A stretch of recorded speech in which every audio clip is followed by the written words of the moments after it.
Magandang araw. Ako po si Mark Lester Liaraga. Ito po ang aking daily devotion. Paano mag-interpret ng Bible? Na tinalakay po ni Pastor Russell Ocampo sa 365 Daily Devotion.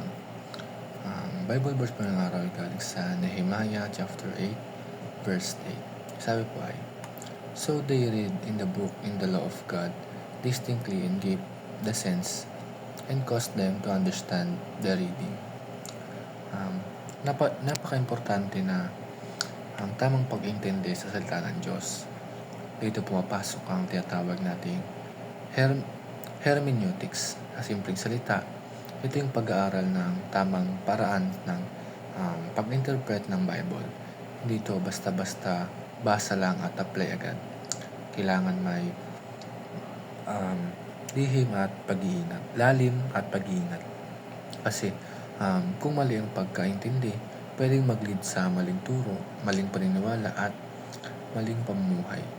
Sabi nga sa definition na hermeneutics is the study of the correct methods of interpreting text, especially the Bible.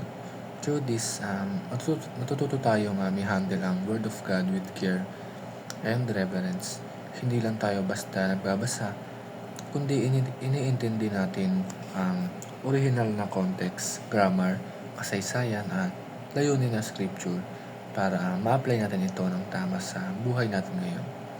Kasi good theology begins with good interpretation.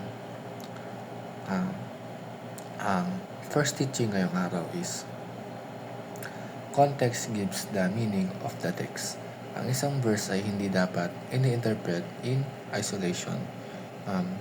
Hindi ito quote lang na kukunin tapos i-apply agad sa sarili. Tingnan natin kung anong mangyayari sa paligid ng verse, sino ang kausap at bakit ito nasabi. Dahil doon natin nakikita ang tunay na kahulugan. Sabi nga ng isang pastor, a text without a context is a pretext. Kaya hindi pwede ang cherry picking. Kailangan buo ang picture. Ang second teaching is the scripture interprets scripture. Ang Bible mismo ang best interpreter ng Bible.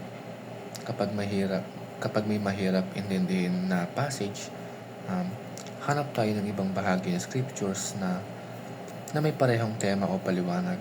Hindi tayo agad-agad kukuha ng sariling meaning. Example, kung gusto mong maintindihan ng faith, basahin mo rin ang Hebrews chapter 11, Romans at James para makita mo ang buong pananaw ng Bible tungkol dito. Laging may unity ang Bible at hindi ito magkakasalungat. At ang last teaching is the Christ-centered focus. Lahat ng scripture ay ultimately tumuturo kay Jesus. Siya ang fulfillment ng law, ng prophets, ng lahat ng pangako ng Diyos. Kaya kung interpretation mo ay malayo kay Kristo, baka kailangan mong balikan ulit. Tandaan natin na kahit ang Old Testament, pinapakita na si Jesus ang promised Messiah. Kaya ang tamang interpretasyon ay laging napupunta sa Ebanghelyo. Yun lamang po.